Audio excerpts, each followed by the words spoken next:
Bonjour à tous et bienvenue dans cette nouvelle vidéo du C'est lundi que disiez-vous, la vidéo dans laquelle je vous présente mes lectures passées, mes lectures en cours et mes lectures à venir. Donc avant toute chose, je voulais vous présenter à tous mes meilleurs vœux pour la nouvelle année 2013 et surtout une santé à tous et à vos proches. Et j'espère que tous vos souhaits se dérouleront du mieux possible. Donc la semaine dernière, j'ai lu Le dernier hiver de Jean-Luc Marcastel aux éditions Black Moon. Donc c'est une histoire post-apocalyptique qui se passe en France. L'hiver a recouvert la France. Ça se passe précisément à Aurillac. Il fait entre moins 30 et moins 40 degrés et ça se déroule en 2035.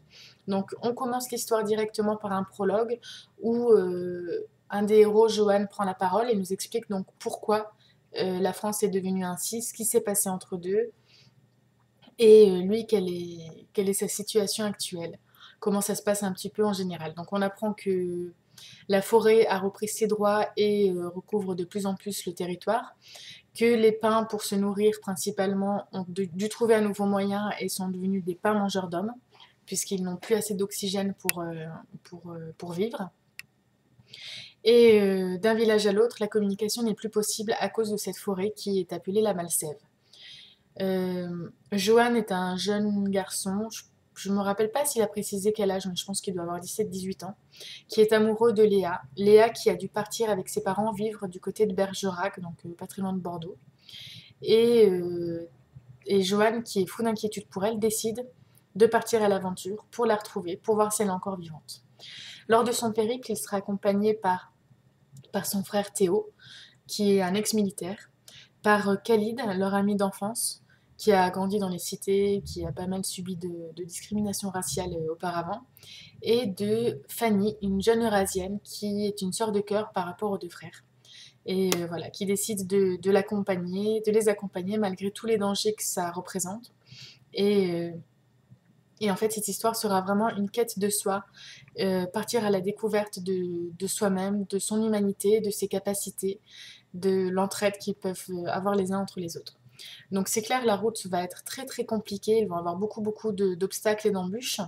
Entre, je ne veux pas vous spoiler, mais c'est vrai que c'est une très très belle histoire.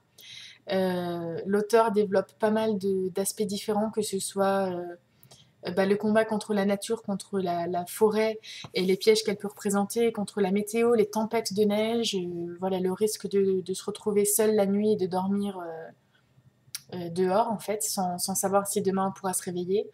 Il y a aussi le combat contre l'homme en lui-même, puisque c'est vrai que c'est très reconnu, hein, l'homme est le pire ennemi pour lui-même.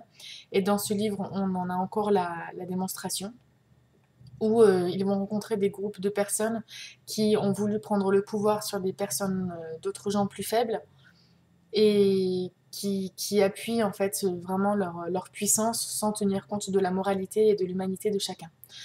Et ce petit groupe de jeunes, donc ils vont aller jusqu'au bout de leur quête, jusqu'au bout de leur recherche, ils vont vraiment vivre des choses pas très heureuses. Mais ce qui est à retenir, c'est surtout le message d'humanisme, d'humanité et, et de courage. Le courage, l'espoir, l'amour et que la force, non, que l'union, pardon, fait la force. Donc c'est un livre que je conseille à tout le monde, que ce soit aux adolescents, aux adultes. L'écriture est très très belle, très fluide, très bien écrit, pleine de poésie. Et encore une fois, je découvre à nouveau le plaisir de lire un auteur français, dans lequel il n'y a pas eu besoin de traduction et qui utilise les mots dans son vrai sens. Donc ça, c'était vraiment très très très agréable. Pour terminer, je voulais juste vous remontrer la dédicace que l'auteur m'avait fait aux Imaginales en mai 2012. Donc voilà, le tampon et la dédicace calligraphiée qui est très belle aussi. À savoir que l'auteur, il est vraiment super abordable, c'est un truc de fou comme il est sympathique. Et quand il vous raconte l'histoire, le pitch de ce livre, il a ses yeux qui pétillent et c'est impossible de résister pour ne pas l'acheter. Donc voilà, je pense que si j'ai l'occasion, j'achèterai probablement un de ses autres livres, Louis le Gallou, qui est un peu plus jeunesse, je crois, juste pour avoir le plaisir voilà, de redécouvrir ses valeurs, son style et l'histoire de ce petit Louis. Voilà, donc ça c'était ma lecture de la semaine dernière. Je l'ai terminée hier et hier soir j'ai commencé un nouveau livre sur ma Kindle. Alors attendez, Hop. Donc j'ai commencé à... Je vais... Voilà. Les vampires argenaux de Lindsay Sons, en cas d'urgence. Donc, ce livre, je le lis dans le cadre du challenge 100% Milady. Azariel m'avait tiré au sort le- l'objectif de lire un livre qui avait été mal noté par la blogosphère. Donc, c'était un peu difficile de trouver quel livre. Finalement, celui-là, il a 7 sur 10. Donc, je l'ai commencé hier. J'ai lu un bon tiers. Comme je le lis avec beaucoup de recul, sachant qu'il a des avis négatifs, et ben finalement, je m'éclate bien et je le trouve vraiment rigolo. C'est... Il n'y a pas beaucoup d'action. En fait, en gros, l'histoire, c'est... comment elle s'appelle? Lysiana, qui est une vampire de plus de 200 ans. Elle a la phobie du sang. Donc, vous imaginez bien que pour une vampire, c'est un peu très... Enfin, même beaucoup, très, très problématique pour elle, pour sa survie. Dès qu'elle voit du sang, elle s'évanouit. Donc, jusqu'à présent, ils avaient mis en place soit les perfusions, euh, pour qu'elle se nourrisse, soit elle se faisait aider de sa maman, qui est âgée de un paquet de centaines d'années. Et sauf que lorsque son père est mort, elle a pris conscience que sa mère également pouvait mourir, que les vampires n'étaient pas complètement immortels, et elle veut absolument se soigner, et sa famille l'aide de tout cœur pour lui trouver une solution. Et le jour de son anniversaire, sa maman avait lu quelque temps avant l'interview d'un psychologue qui est spécialiste dans les phobies. Et elle a capturé donc ce docteur qui s'appelle Greg Hewitt pour l'offrir à sa fille le jour de son anniversaire. Donc, bon, c'est toujours un peu étrange hein, chez les vampires, c'est-à-dire que la maman avait attaché cet homme au lit avec un nœud papillon sur le cou. Et voilà, elle devait l'offrir plus tard à sa fille. Sauf que sa fille est tombée dessus et croyait que c'était son cadeau, son dîner. Donc, elle a dû commencer à un petit peu le séduire pour pouvoir s'en abreuver discrètement et sans mort derrière. Or, bah, il s'avère qu'en fait, c'est pas du tout le but de ce cadeau, c'est juste qu'il est là pour l'aider à vaincre sa phobie. Donc, en fait, on rencontre la famille de Lysiana, euh, une famille de vampires un peu loufoques, qui sont vraiment rigolos, ils sont très très très unis.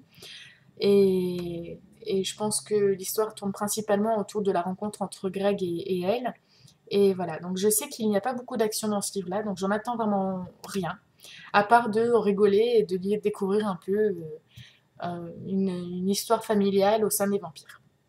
Voilà, donc pour ma lecture du moment, je pense que je l'aurai très rapidement fini parce qu'il se lit vraiment très très vite. Et ensuite, je vais lire, toujours pour le challenge 100% Milady, Réunis dans la tombe, le tome 5 de Janine Frost, donc de la saga Chasseuse de la nuit. Voilà. Alors, ce livre, je suis contente parce que finalement, entre deux, le tome 6 était sorti. Parce que quand j'ai acheté le tome 5, j'étais un peu déçue par l'épaisseur. On s'est habitué à mieux chez Janine Frost. Et du coup, je voulais vraiment prendre le temps avant de l'en sortir parce que Bones, c'est Bones, Kat, c'est Kat. Et c'est vraiment mes héros préférés de toute saga. Donc, voilà. Là, je sais que j'ai passé un petit moment avec eux, que ça va encore passer très très vite parce que je suis sûre que l'histoire encore là est prenante. Si vous ne connaissez pas, je ne peux que vous conseiller de vous jeter dessus si vous aimez les histoires de vampires. Vous ne serez pas déçus. Vraiment, vraiment, vraiment, vraiment pas déçus. Voilà, donc je vous en dirai plus la semaine prochaine.